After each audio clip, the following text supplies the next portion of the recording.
Hello Virgos, sexy Virgos. Welcome to your true reading with me, Cindy. So if you're new to the channel, thank you for coming by, and I have a little nickname for my Virgos. They're sexy Virgos. Sexy Virgos are in the house. So Virgo, welcome to my new little space here. We're in the mountains. Well, not really. I'm still in the same space. I just moved the table a little bit and I put a beautiful little backdrop. Very majestic and a tiny bit cheesy, but hey, if you're doing tarot, why can't you be cheesy at the same time? It's all part of the experience. All right, so, oh, and I'm doing extendeds now. So if this reading resonates with you, at the end of at the top of the description is a link to the extended for this. And in the extended, I look into any blind spots associated with whatever this reading is going to be, as well as I get further advice for you. So let's get started and see what the message is going to be. You may already have an idea because you know what the title is and I have no idea. I love how that works. It's so fascinating. People in my future already know what this might be about. Virgo, Virgo.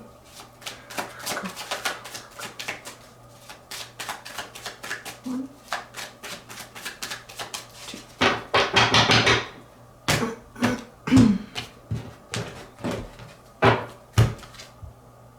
Four of Coins, the Nine of Cups, ooh, and the Palace of Cups. Wow, you got some really different energies going on here. Okay, what's at the bottom? Ooh, the Page of Wands. It's a sly little thing. So sly, sexy sly, cute sly. All right, I've got one more deck to do. That was my Tarot of Dreams. This is my Millennium Thoth deck. I would like a card for each card that's already come out.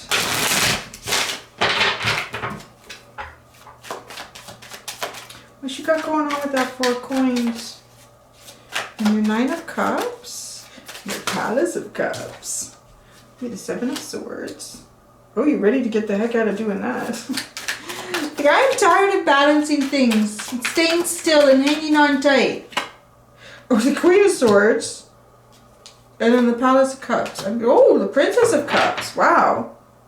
The Six of Wands. You're looking for some victory here. Your underline is a lot of wand. Page of Wands. Six of Wands. Okay. Seven of Swords with the Four of Coins, of Pentacles. The Queen of Swords is with the Nine of Cups. Isn't that interesting? The dude in the Nine of Cups has got a beard, and the dude who's had his head chopped off has a beard. That's interesting. And then, though, look at, they get all lovey-dovey. I want to call this like lovey-dovey energy. I mean, the Princess of Cups in the Palace of Cups. Oh, that's intriguing. That is very intriguing. The Palace... I like to identify these palaces because this deck has palaces. And it goes beyond the king's energy. So to me, I'm recognizing the palaces as a place or point in time where you experience something that most people don't or won't. I mean, it's really high resonance, right? It's really high resonance. So lately, the Palace of Coins has been coming out, which is like maybe a home or some sort of living situation that is more than what most people would get in this lifetime or get to experience or have. But with the Palace of Cups, this is a very, very deep, like, this is a very safe place to love. This is a very safe place to be vulnerable. It's a very intuitive place to be. It's kind of where... Oh, isn't it interesting? Like these corals down here, they look like brains. And I know there are corals like that, but I'm just seeing that and right down here. The camera's further away to try to get more of the table in, so I can't. I saw that just as I was talking about like intuitive. It is like this is a place where the brain and the heart come together in unison, which is sort of nice because, you know, the Three of Swords is where the brain and the mind are in conflict, and there's pain and there's heartache. So this is a very healing energy. So let's get you over there. But first, so this 4 coins is, you know, balance, stability, hanging on to what you have, trying to balance the checkbook. A lot of that sort of energy. But you want to get out of that energy. I don't know why you want to get out of that energy. Maybe you've been doing it for a while.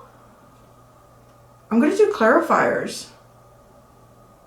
Hanging on tight. Well, you know, with isolation, you know, not all of us have had opportunities to do things that we would normally do. So we've been looking into doing other things. I mean, I have one of my friends, my very dear friend, they've taken 2 truckloads of clothing and stuff out of the house. Like literally, they have a big like SUV and they have shoved that thing full, I think 2 or 3 times to donation. And it's a little bit like, it's kind of a nesting. It's kind of a nesting energy. It's kind of a nesting energy, looking after the fires that burn, right? The home, the hearth, looking after those elements here. But boy, with the 7 of Swords, you just want to get out, and I don't want to do that anymore. But yet, now look at this. This is interesting because you kind of think, well, the Nine of Cups, that's happy. Happy. That's being in a happiness that, you know, well, only you're in charge of.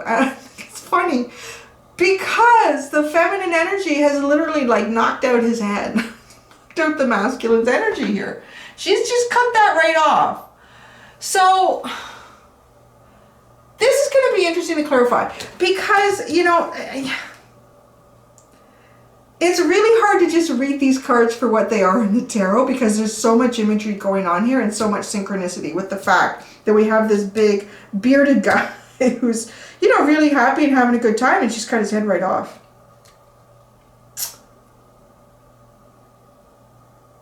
Because the masculine exists within us too, right? So I have to look at this as be a professional tarot reader. I have to not just go, you know, she just cut his head off. No, it's also the masculine within us, which tends to be yang, and I'm really into the yin and the yang lately. This is like a theme. Last week it was all about birds of a feather, and this week it seems to be yin and yang, coming in and out of different readings. But you know, if we look at yang energy and Nine of Cups, I could say it resonates a bit with having a lot of fun without any responsibility. It just feels a bit like that wild free stallion out in the plains, doing whatever the hell he wants, having a good time, spreading the seed, like it feels a little bit like that. But then with the feminine being what cuts off that, and it could even be yourself saying, you know what? I want something deeper. This is deep. This is actually very deep. So that's why it's kind of playing out for me like that. It's like, you know, I want something deep. I want something really deep. Cutting that off. And this is so deep. This is a very deep. This is almost like a transition to, this feels like maybe an overreaction to being locked up. To being locked up, cooped up. I don't want to say locked up. We're not really locked up. Well, I don't know. I'm not really locked up where I am, so I'm just going to say that. Yeah, just suggestion. But being cooped up, having to work on things internally here, and over almost like, okay, let's go out and have a good time. And then just saying, you know, I want something more. I want something more than that. This is very healing. This Princess of Cups, she feels so healed, so healing. It's just beautiful. I hope you really feel that. Can you feel that in those cards? It's just the most beautiful healing energy. Okay, let's just clarify. This is interesting. This is like one of those readings where I'm really nosy about what you got going. It's getting dark here. We have had so much rain. I think it started in the night. We haven't had rain for almost 2 months. At least here. Like back where I was up at my folks, we did get some rain. But here at home, I don't think. It's like 2 months. And it is almost like all the rain we didn't have in 2 months is coming down now. All right, why do you need to so desperately get out of the 4 coins? Why do you need to so desperately just want to end it? It's like death and rebirth. You have a lot to say. Okay.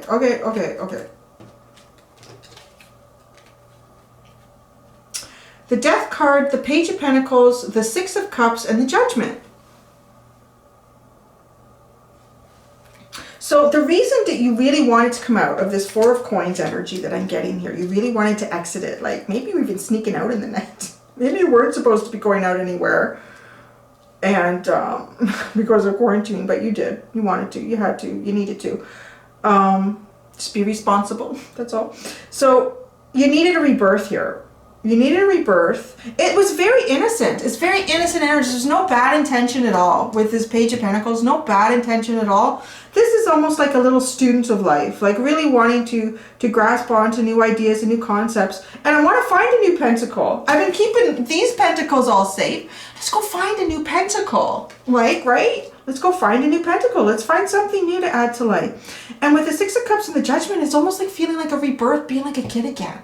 Feeling like invigorated. I'm making this choice. I feel so good. You've been healing. You know, the Four of Pentacles and the Four of Swords to me often, to people on the outside, it looks like there's not much going on there. But internally, there's usually quite a bit that's going on, right? Like, just think about, too, what my friend was doing with their house, clearing all that stuff out, being really determined to do that. But nobody's going to see them on the outside doing anything, but yet internally, there's things going on. So, yeah, and then you did it. You went into the Nine of Cups, and let's see where that goes. Because then you cut the head off. You cut the head right off that. Maybe it was like a correction. Okay, the Nine of Cups, Queen of Swords, the Two of Pentacles, making some choices, juggling things, Nine of Cups, and the Two of Swords. Oh, wow, you got two sixes here. So you start with the two, trying to make a choice, trying to balance things. The Two of Pentacles, the Six of Pentacles, and then the Six of Wands. It does. It feels like it was sort of an overcorrection, like really being cooped up and I need to go have fun. I need to go have fun. I need to do fun things. And then the Two of Pentacles is a little bit like, I need to be responsible. I have these different elements of life I need to focus on. I should focus on these. Because really, what my goal here is balance and harmony in my life. You had balance. You kind of have balance and stability with the Four of Pentacles. I don't know if it's real harmonious. Right? But is it successful? Because that's what you wanted. So you're assessing, saying, yeah, I want success. I want real success in my life. I want real success. I want real give and take. And you assessed it. Which is nice. What did you, I want to know what you cut right off specifically though.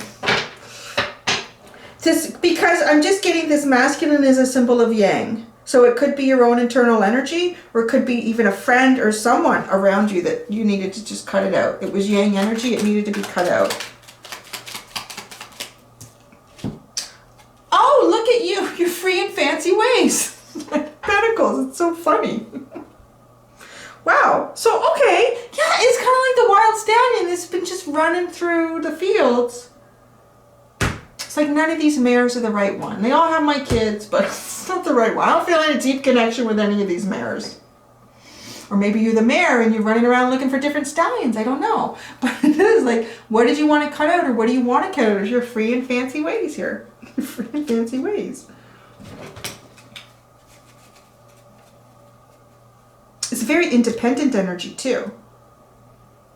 Very independent. It's very independent. Ah, now you know what's interesting? Okay, so if you're, let's just say, for sake of argument, because most of the people coming to the reading are women. They are, I think, like 80%. And most of the guys, I think, that come to my channel, and I'm sorry if you're not, but I think most of the guys are also, they identify themselves as being gay or heterosexual, yeah, being gay. But, okay, so I'm trying to... Because what I'm seeing here, what I'm really seeing here is if a feminine energy is hanging on to a lot of yang energy, she's displaying and using a lot of yang. It's like a mare running through the fields, but she is acting as a stallion. I'm really trying not to tell too many stories in the middle of readings. I'm going to tell you some of the end, but this is important because it's coming into my head. So it's coming into my head, it's part of the message. So back when I was 18, I worked on a dairy farm. It was a really fascinating experience, and it was the hardest thing I ever did in my bloody life, which set me up for, you know, at least knowing how to work hard. But when I got there, the farmer did not have a bull. So I guess they were artificially inseminating the cows. So he found a bull that he really liked, and this bull was a pampered baby. This bull was a beautiful bull, and he had great genes, but he spent most of his life in a barn. These cows were out in the field all day until it was milking time. They came and got milk, they got their extra yum-yums, and then they went out, right? Twice a day they got milk. There was at least one, I think two, but there was one. She was the alpha female, and she owned that herd like yang energy. She owned that herd like she was the bull, because there was no bull there. This is an interesting story. It was fascinating to watch this. And the farmer kind of explained a bit of it to me, because after they had milked, he would keep them in an area and he would watch their behavior, because he would want to always know when one of them was coming close to being ready to breed. And he would know that because the alpha female would mount the other cows. So he would get in touch with the vet, and the vet would come, I don't know where they got the semen, I don't know that part, but I guess they would temperature them or check them and be like, yeah, she's coming into season or whatever it was. Oh, when they brought the bull in, so they brought him in, he was in the barn when they all got milked, so they could kind of smell, and I think he was in there, they walked past him, he was chained up, God, he was so big, they made the cows look small, and the cows were big. And so they all got his scent and walked, when they went into their stalls, they knew where to go, they got milked. They went, after, they all went back out, and I think he waited a time, and then he let the bull out. Do you know when he came back in for the next milking, he had the shit beat. He literally had that alpha female cow, and I think another one who was, I guess, the next one down. They beat him up, and he was limping because he was not used to being out in the field all day. He was used to being in a barn and being pampered. So they took advantage of that. He came in limping. He had a bloody nose. And I know there was something else, he had a scratch on him, and he said, oh, the farmer said, I got to keep him in for a day. He needs to recover. But eventually, the alpha female, I don't know if he had to prove himself or what it was. He won, whatever it was. She released, and she allowed him to be the bull. She allowed him to claim the herd with the yang energy, because really his purpose was to inseminate them and to protect them. That's what his purpose was. I'm so basic and, well, so what I'm getting at here is I'm seeing almost like maybe a very independent feminine energy. Let's just put it at that. So regardless of your sex coming to the reading, a very, independent feminine energy that maybe is having to be yin and yang at the same time. And then maybe noticing that and then saying, you know what, I'm going to release some of the, because if you are yin and yang, there's no yang energy going to come towards you. You're already holding yin and yang, right? You're already holding on to yin and yang. That's a very interesting message that came in with that. I hope you guys saw through my whole farm explanation. Yeah, so that's what I'm seeing here, because the Nine of Cups is this masculine, and she's cut it off, and she's, I am yin, kind of feeling that. I am yin, right? Okay, so, because you want something deeper here, the Palace of Cups. Oh, look at that, the Queen of Wands. See, yeah, this feminine. So releasing some of wow, that's interesting. Ah. Wow. Okay. The Princess of Cups. Are you going to give me any more on this one? Because it's a feminine energy. It's hard to, yeah, see? The Swords. Like, this is a hard one. This is a hard message to convey. This is a hard message to convey. Okay, so in this Palace, it's a little bit like, you know what? Meeting perhaps a yang match. There's still, it's like those cows. It's like a bull has come into the pen. It's like, you know what? I know how to look after this herd. You haven't been around. It's all good. I let the farmer know when they're ready to breed. That's all we need here. You don't need to. But it's like, okay, the bull has come into the pen, and it's pretty strong in knowing who it is and what its energy is, and it holds fast to it. And it sort of puts the yin energy. I'm going to start using yin and yang instead of masculine and feminine. It's It's more appropriate. So the yin energy has been yin and yang, and now the yin energy has come to a yang energy, or come towards one, or one has come towards her, him, however it plays out for you. And it's like not backing down on its yang. It's like, no, this is my energy, and this is how it plays out. Like, this is how we have balance, because if you're yin and I'm yang, then it's balanced. But if you're yin and yang and I'm yang, well, that's not going to work. But it almost is like going into, like, this is the headspace of learning to release this.